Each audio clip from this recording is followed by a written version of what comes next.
예배가 되지만 인생이 승리합니다. 하나님의 임재가 함께 가기 때문에 그렇습니다. 저와 여러분 인생의 가장 큰 능력이 뭡니까?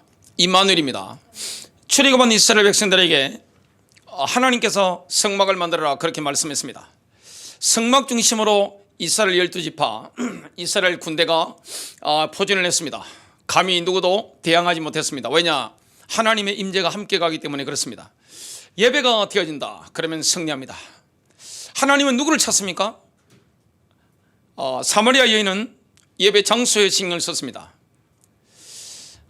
사마리아 거기에서 성전에서 예배드리는 거, 그 다음에 유대인들은 예루살렘 성전에서 예배드리는 거, 예수님은 예배의 초점을 장소가 아니라 바로 영과 진리로 예배를 하는 자, 그 사람을 찾는다고 말씀했습니다.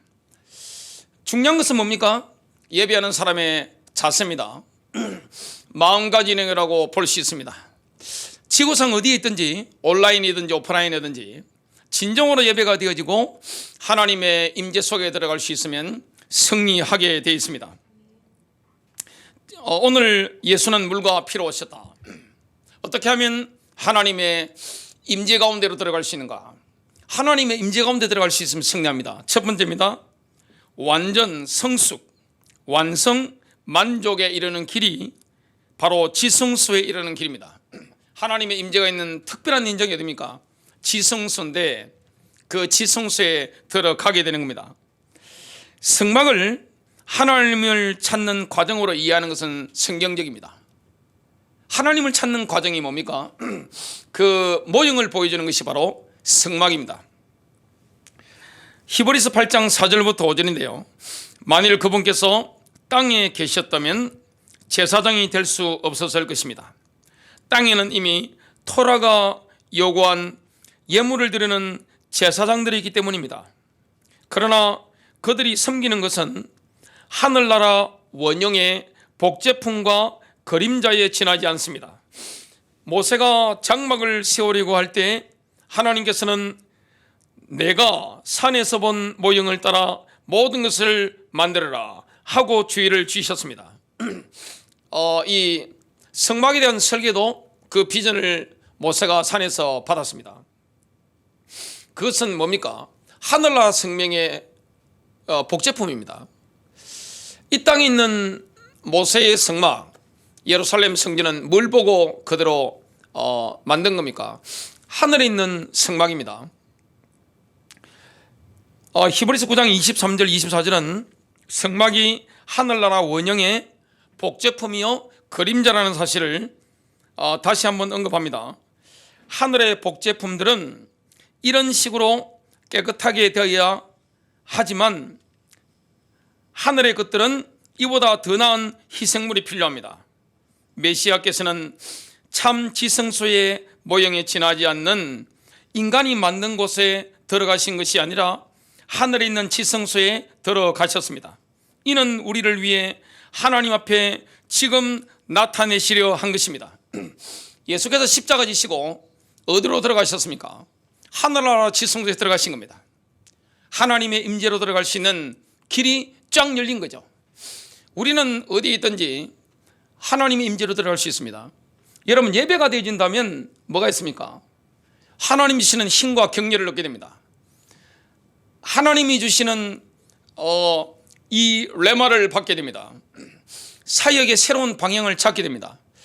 인생의 새로운 방향을 찾게 되는 것이 언제입니까? 바로 하나님의 임재 가운데 들어갈 때입니다.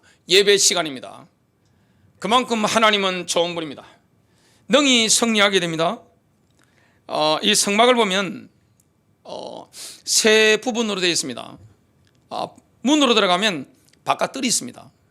그리고 성소가 있습니다. 두 번째 휘장을 지나면 지성소, 거기가 바로 하나님의 임재의 현장, 우주의 왕이신 하나님이 자정하시는 그 시온자라고 있습니다.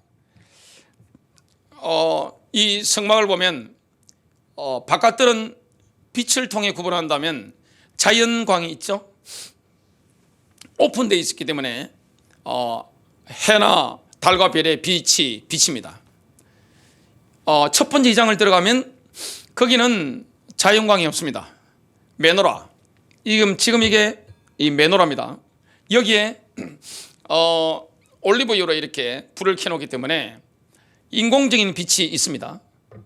두 번째 지정을 이렇게 지나서 들어가면 지성소가 있는데 거기는 인공적인 빛도 없습니다. 뭐가 있습니까? 하나님의 초자연적인 빛, 히브리어로 뭡니까? 세키나입니다. 하나님의 세키나, 하나님의 영광의 빛이 그 안에 있게 되는 겁니다. 이제 성막의 새 영역을 우리의 영혼, 몸과 관련해서 살펴보려고 합니다. 두 번째입니다. 성막에 접근할 때는 언제나 바깥뜰에서 시작하는데 가장 먼저 볼 수 있는 물건은 노수로 만든 큰 제단입니다. 이 성막을 들어가면요, 문을 통해 들어가잖아요. 그러면 지성소까지 들어가야 되는데 가장 먼저 만나는 것이 노수로 만든 큰 제단입니다. 이 노 제단은 4면이 있죠. 1면, 2면, 3면, 3면이 있는데요.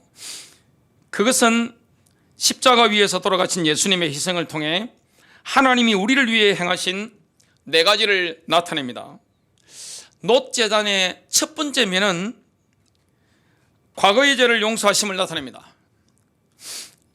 우리의 죄들을 용서받지 못하면 더 이상 하나님의 임재로 들어갈 수가 없는 겁니다. 로마서 3장 25절입니다. 하나님께서는 그의 피를 믿는 믿음을 통하여 그를 화목제물로 세우셨으니 이는 하나님이 오래 참으신 가운데서 이전에 지은 죄들을 사하심으로 인하여 그의 의를 선포하려 하시며, 이 노제단의 두 번째 면은 죄를 제거하심을 나타냅니다. 죄들이라는 것은 영어로 sin, s죠. 복수형입니다. 두 번째 면은 뭡니까? 죄입니다. 바로 영어로 sin입니다. 단수입니다. 복수형의 죄들은 우리가 행한 악한 행동들이고요, 단수형의 죄는 뭡니까? 이건 영적인 힘입니다. 우리로 타락하게 만들고 죄를 범하거나 악한 행동을 하게 하여 노예로 삼는 힘입니다. 이게 더 무서운 거죠. 단수형의 죄는 복수형의 죄들의 권원입니다. 죄를 짓는 자는 마귀에게 속한다고 했는데 이 영적인 힘이 있는 겁니다. 고린도 후서 5장 21절에는 이렇게 말씀합니다. 하나님께서 죄를 알지도 못하는 그를 우리를 위하여 죄로 삼으신 것은 우리로 하여금 그 안에서 하나님의 의가 되게 하려 하심이라. 엄청난 교환이 이루어졌습니다. 예수님께서는 우리의 모든 악함을 취하셔서 죄가 되셨고, 반대로 우리는 예수님의 모든 의로우심으로 의롭게 된 겁니다. 그래서 고린도서 5장 21절에 나오는 것은 죄들이 아니고 바로 죄입니다. sin입니다. 단수형이죠. 영적인 힘입니다. 히브리서 9장 26절입니다. 그리하면 세상의 기초가 놓인 이래로 그가 여러 번 고난을 당하셨어야 될 것이지만 이제 그는 자신을 희생물로 드려 죄를 없애시려고 세상 끝에 한 번 나타나셨느니라. 그리스도께서는 단 한 번 고난을 당하셨습니다. 왜냐하면 그 고난으로 꼭 필요한 것을 다 이루시기 때문에 그렇습니다. 노 제단의 이 세 번째 면은 우리 안에 있는 옛 본성, 타락한 본성인 반역자를 다룹니다. 가장 큰 적은 어디 있습니까? 외재적인 사탄이 아닙니다. 내 안에서 올라오는 옛 사람이죠. 옛 본성입니다. 우리 안에 뭐가 있습니까?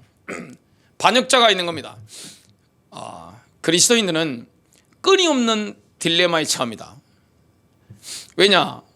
구원받는 순간에 새로운 사람이 있고 우리 안에 또 옛 사람이 있단 말이죠. 자아가 두 개가 있는 거예요. 할리우드 영화에 보면 야, 어떻게 저렇게 연기를 잘할까 싶은 배우들이 있습니다. 뭐 덴젤 워싱턴이라든지 그 외에도 여러 배우들이 있죠. 요즘은 우리나라 대한민국 배우들 얼마나 연기를 잘하는지 어떻게 수십 년 전에 수백 년 전에 그걸 그대로 할까 싶을 정도로 대단한 겁니다. 뭘 받는 거죠? 받는 겁니다. 제가 크리스상 자크의 람세스라고 하는 옛날 그 베스트셀러 소설책이 있었는데요. 프랑스 사람이 적은 책인데 그 책을 보면서 와, 심장이 떨릴 정도로 제가 감동을 받았는데 뭘 받은 거예요. 제가 20대 초반에 문학책을 매주 거의 한 사람 거를 거의 봤는데 제일 감명 깊게 봤던 게 레미제라블입니다. 그 원작 소설을 보는데 와, 심장이 떨리고 눈물이 나는데 뭐 어떻게 견딜 수가 없는 거예요. 게테의 젊은 베르테르의 슬픔이라든지 와, 어찌나 그렇게 큰 감동이 오는지 그때 제가 그 글들을 보면서 느낀 게 있습니다. 아, 이분들은 받아서 하는 거구나. 그 옛날에 그 시인들 있죠. 받아서 하는 겁니다. 세계적인 시인 가운데 최고의 시인이 누굽니까? 다윗이죠. 다윗이 받아서 하는 겁니다. 성령님이 주시는 영감을 가지고 다윗이 노래하는데 그 시편 1편, 23편, 27편, 시편 84편, 시편 119편. 와, 이런 거 보면 그냥 가슴이 막 그냥 뜨거워지잖아요. 로마서 8장 얼마나 바울이 영감을 받아서 이렇게 하는데 저는 매일 새벽기도 나올 때 운전해서 오는데 매일 새벽에 나오면서 듣는 게 있습니다. 요즘은 그게 로마서 8장입니다. 로마서 8장 너무너무 아름다운 거예요. 어떻게 표현이 안 될 만큼 아름답잖아요. 그다 받아서 하는 겁니다. 영적인 힘, 이걸 예수께서 완전히 해결하셨고 또 우리 안에 있는 뭐가 있습니까? 옛자아가 있죠. 저절로 올라오는 거예요. 이게 어떻게 안 되는 거예요. 그래서 끊임없는 갈등이 우리 안에 있습니다. 그래서 기독 신자가 갈등한다는 것은 뭡니까? 살아있다는 증거입니다. 영적으로 마시간 사람은 갈등 자체가 없는 거예요. 인격이 두 가지가 있는 겁니다. 그 할리우드 배우들이나 보면 인격을 여러 개를 한꺼번에 뿜어내잖아요. 한 작품 안에서. 야, 어떻게 저럴 수 있을까? 뭘 받은 거지. 영적인 걸 받은 겁니다. 우리 안에 뭐가 있는 겁니까?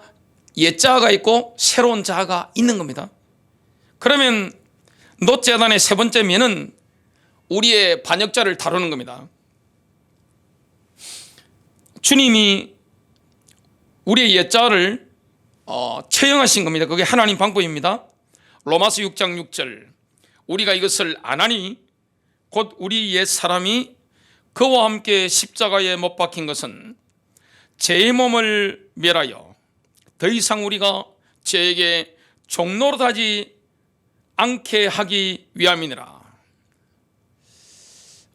이걸 우리가 믿어야 됩니다. 믿고 이 사실을 의지해야 됩니다. 저와 여러분의 옛자는 이미 2000년 전에 예수님과 함께 처형이 된 겁니다. 그래야 우리가 새로운 자 안에서 걸어갈 수가 있죠. 놋재단의 네 번째 면은 우리 자신을 하나님께 희생제물과 번제물로 바치는 겁니다. 구약시대는 죽은 짐승을 바쳤죠. 신약시대는 어떻습니까? 저와 여러분을 드리는 겁니다. 주님이 오늘 우리에게 요구하시는 것 로마서 12장 1절입니다.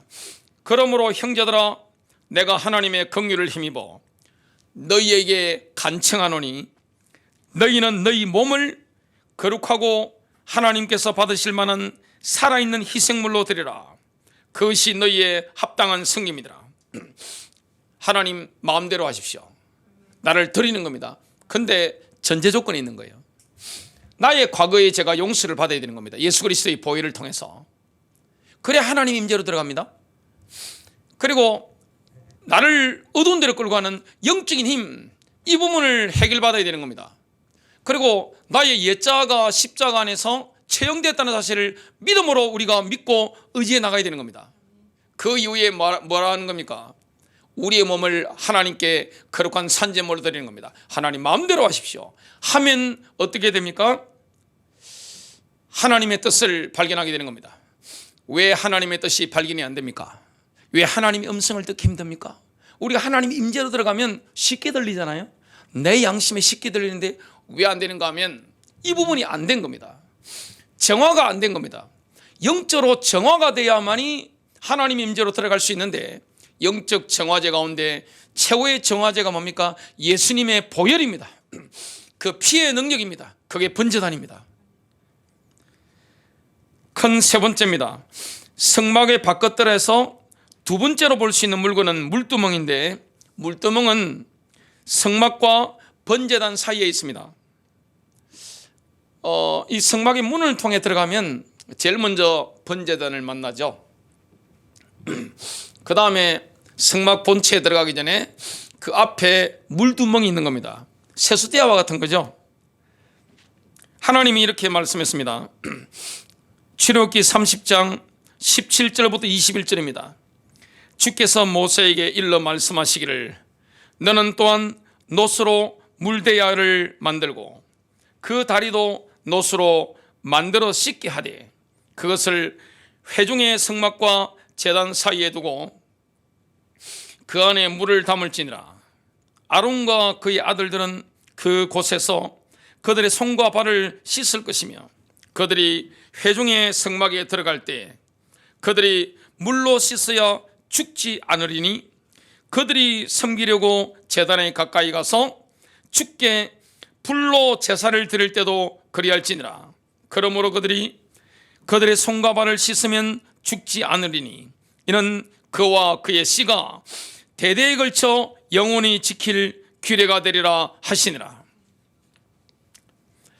물두멍은 하나님의 말씀을 나타냅니다.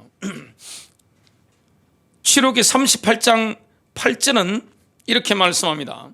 그가 놋으로 물대야를 만들었고 그 다리도 놋으로 만들었는데 회중의 성막문에 모인 여인들의 거울로 만들었더라.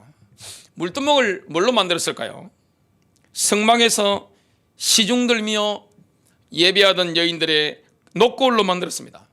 놋으로 이 거울을 만들었단 말이죠. 모세 시대는 유리가 없었습니다. 지금 우리 유리 거울 보니까 얼마나 편리합니까? 제가 거울 그리니까 생각나는 게, 우리 딸방 가서 이렇게 머리를 다듬다고 주일 아침에 보는데 커다란 거울 있잖아요. 전신 거울을 보는데 이게 얼마짜리냐고 물어봤습니다. 제가 가격을 듣고 깜짝 놀란 겁니다. 만 얼마 하더라고요. 그 큰 거울이. 저보고 그 거울 만들려면 원가가 얼마나 비싸게 지겠습니까? 근데 다음 뭐 중국이라든지 베트남 같은 데서 이게 물 건너오니까 얼마나 쌉니까? 우리가 지금 좋은 시절을 살고 있는데 모세 시대는 유리가 없어요. 최고의 거울이 뭡니까? 놋으로 만든 겁니다.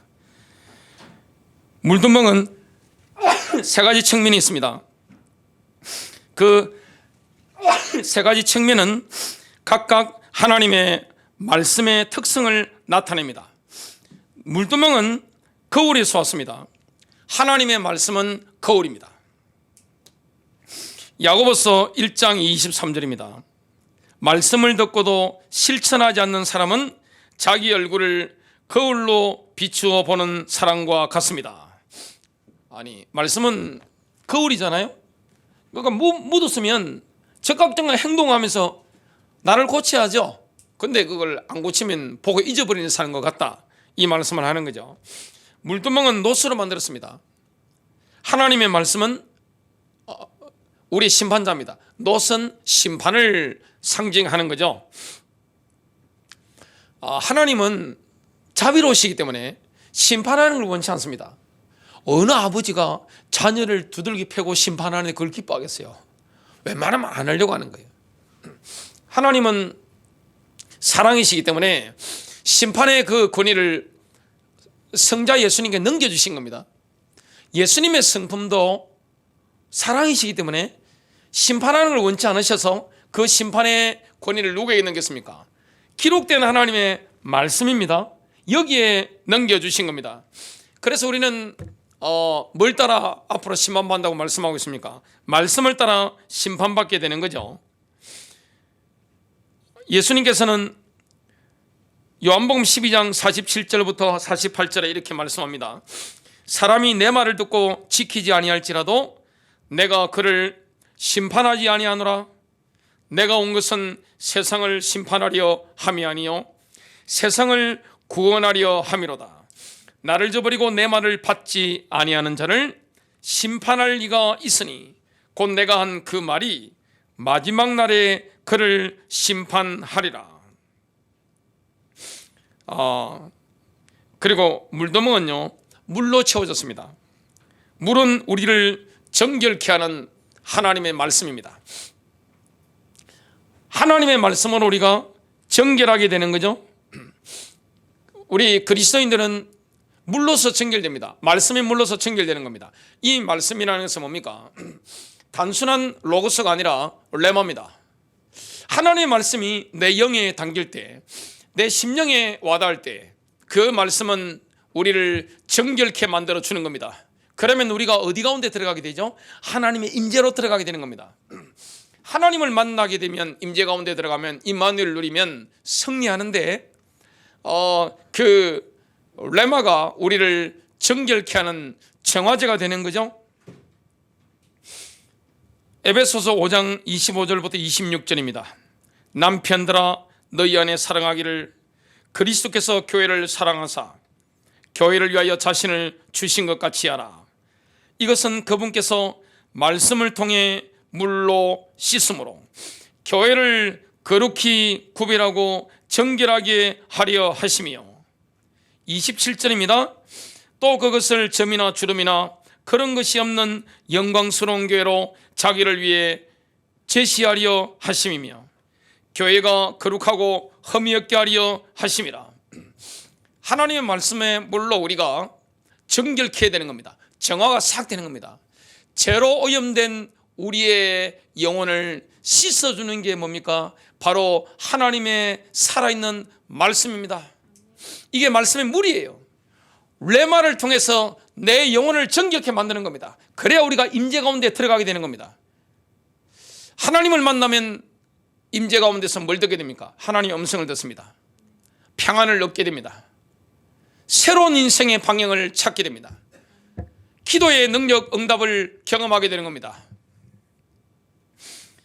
예수님께서는 교회를 위해서 다시 오시는데 말씀의 물로 씻어 거룩하고 영광스럽게 된 교회를 위해서 다시 오겠다고 약속했습니다. 말씀을 연구하지 않으면요, 그리고 말씀에 굴복하지 않고 불순종하면 어떻게 되느냐?